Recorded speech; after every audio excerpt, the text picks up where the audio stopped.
अगर आप ब्राह्मण नहीं हैं तो आपकी हिम्मत कैसे हुई हमारे गांव में राम कथा करने की। साथियों, ये मैं नहीं कह रहा, ये घटना इटावा के गांव दादरपुर की है, जहां एक व्यक्ति का सिर इसलिए मुड़वा दिया गया, उसकी चोटी इसलिए कटवा दी गई कि वो जाति से ब्राह्मण नहीं था और राम कथा करने चला था। बहुत ही शर्मसार कर देने वाली यह घटना, बहुत ही निंदनीय है और किसी एक जाति या एक समाज के लिए नहीं अपितु पूरे हिंदू समाज के लिए बहुत ही निंदनीय, बहुत ही शर्मनाक घटना है। क्या है पूरी घटना, आइए जानते हैं। साथियों, राम दरबार लगा हुआ था, व्यास जी आने वाले थे कथा करने के लिए, रामायण के लिए। ऐसे में अगर बात करें तो उन पर हमला होता है, कुछ लोग इकट्ठे होकर आते हैं और उन पर हमला करते हैं, उनकी हमला करते हैं और उनके सहयोगी संत कुमार यादव और ये जो व्यास जी थे इनका नाम था मुकुटमणि यादव। मुकुटमणि यादव और संत कुमार यादव दोनों के साथ बहुत ज्यादा अभद्रता करते हैं। इवन उनका सर मुड़वा दिया जाता है, चोटी कटवा दी जाती है और उनके ऊपर पेशाब छिड़का जाता है और उनसे नाक रगड़वाई जाती है। बहुत ही शर्मनाक घटना, इससे ज्यादा शर्मनाक क्या ही हो सकता है। वो कहने की बात यह है कि वो कहते हैं, जो दूसरा पक्ष है जिन्होंने हमला किया, वो कहते हैं कि इन्होंने अपनी आइडेंटिटी छुपाई थी, जबकि मणि मुकुट यादव का कहना है कि उन्होंने अपनी आइडेंटिटी नहीं छुपाई थी और उनसे कहा गया कि तुम्हारी हिम्मत कैसे हुई कि तुम ब्राह्मण नहीं हो और उसके बाद यहां ब्राह्मणों के गांव में राम कथा करने चले आए। तो साथियों, सबसे पहले तो उन धर्म के ठेकेदारों से मैं यह कहना चाहूंगा कि आपको किसने लाइसेंस दिया है कि राम कथा सिर्फ आप ही कहोगे, बाकी अगर कोई जाति का, कोई दूसरी जाति का राम कथा नहीं कह सकता है? आपको ये किसने लाइसेंस दिया? आपको भगवान ने सीधा लाइसेंस दिया है क्या? क्या राम ने जब सबरी के झूठे बेर खाए थे तो उन्होंने सबरी से सबरी की जाति पूछी थी क्या? जब राम केवट की नाव में बैठकर पार हुए थे और केवट को अपना मित्र बनाया था, जब राम ने केवट को अपने राज्याभिषेक में बुलाया था, तो क्या राम ने केवट की जाति पूछी थी क्या? जब उस भगवान को, जिसकी कथा हो रही है, उस भगवान को ऐतराज नहीं है किसी जाति से, किसी धर्म से, तो तुम धर्म के ठेकेदार कौन होते हो दूसरी किसी जाति या किसी धर्म को रोकने वाले, जो राम कथा नहीं कह सकता? राम सबके हैं, मेरे हैं, आपके हैं, सबके हैं। मेरे भी उतने ही हैं जितने आपके हैं। मैं चाहूं तो मैं भी कल को राम कथा कह सकता हूं, तो क्या आप मुझे भी राम कथा नहीं कहने दोगे? हम सबका अधिकार है भगवान पर। लेकिन साथियों, पहले आप ये वीडियो देखिए, उसके बाद हम आगे की बात करेंगे। पहले आप ये जरा वीडियो देखिए। इस वीडियो में आप देख रहे हो एक व्यक्ति है जिसका सर मुड़वाया जा रहा है। ये वही व्यक्ति है, नाम है मुकुटमणि यादव और इनके सहयोगी। पहले इनका देखिए चोटी काटी गई, सिर मुड़वाया गया और अब देखिए जमीन पे इनकी नाक रगड़वाई गई और कहा गया कि तुम्हारी हिम्मत कैसे हुई यहां आके राम कथा कहने की। साथियों, जहां हम बात करते हैं कि हमारा देश विश्व गुरु है, हमारी सभ्यता सब सनातन सबसे पुराना है, तो वहां बराबरी कहां रह जाती है ऐसी घटनाओं को लेकर? अगर हम बात करें तो जब हम बात करते हैं वसुधैव कुटुंबकम की, तो यहां वसुधैव कुटुंबकम कहां रह जाता है? पूरा संसार हमारा घर कहां है जब तक ये ऊंच नीच छुआछूत जाति रहेगा?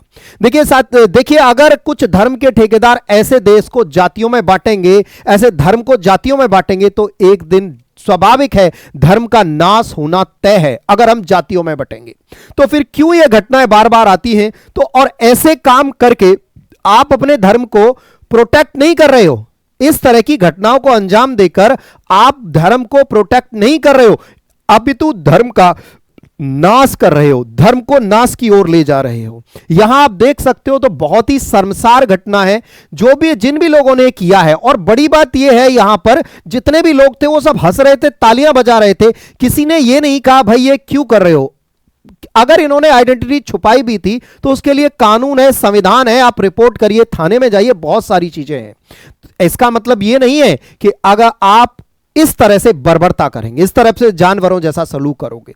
तो यह बहुत ही शर्मसार घटना है। और यहां अगर हम बात करें तो अब बात आती है, यहां देखिए इनका जो है सर मुड़वाया गया है, चोटी कटवाई गई है, बहुत सारी अभद्रता इनके साथ की गई है। अब मैं उनसे कहना चाहूंगा जो धर्म के ठेकेदार बनते हैं कि भाई अगर इस तरह से अगर भगवान खुश होंगे, क्या आपको लगता है कि आपके इस कृत्य से भगवान खुश होंगे? आपने जो कृत्य किया है, क्या आपको भगवान इनाम देंगे कि शाबाश ये लो तुमने बहुत बढ़िया किया है?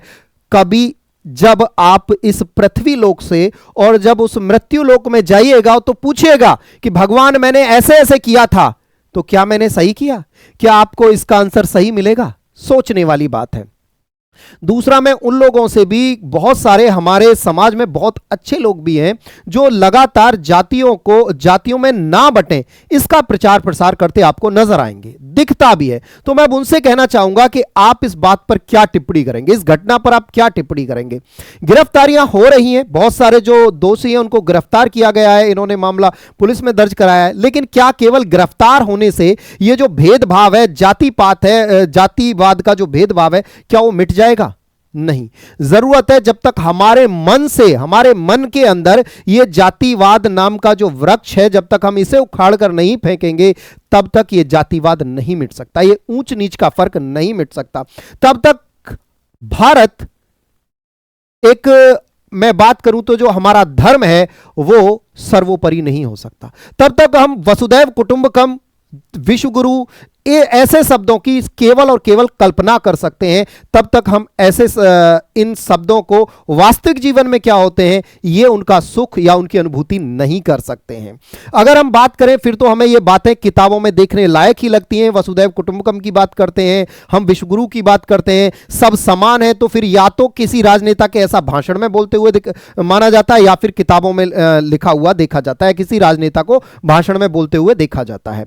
तो फिर ये बेकार की ही बातें हैं, क्यों इन पर इतने सारे भाषण दिए जाते हैं। बाकी फैसला आप पर है। और मैं कुछ लोगों से अपील करता हूं, यहां देखिए, आप इन्हें बहुत अच्छे से जानते हैं, स्वामी दीपांकर जी। आपको पता होगा ये जगह जगह ये भिक्षा मांगते हैं, मतलब गांव गांव जाके भिक्षा मांगते हैं। और भिक्षा किस बात की मांगते हैं? भिक्षा इस बात की मांगते हैं कि हिंदुओं जातियों में मत बंटो। ये कई सालों से इसी पूरे भारत में घूम रहे हैं और सबको एकत्रित कर रहे हैं कि हिंदुओं जातियों में मत बंटो। अगर जातियों में बंटोगे तो धर्म का नाश हो जाएगा, धर्म का मूल नाश होगा। और यह सबसे बड़ी वजह है हमारे धर्म का लगातार पतन होने की, कि हम जातियों में बटे हुए हैं। तो क्या दीपांकर जी, स्वामी दीपांकर जी, इस पर अपना कोई स्टेटमेंट देंगे? बाकी आप लोगों की इस मुद्दे पर क्या राय है, इस वीडियो के अंत में कमेंट बॉक्स में जरूर कमेंट करके बताएं। नमस्कार, जय हिंद, जय भारत।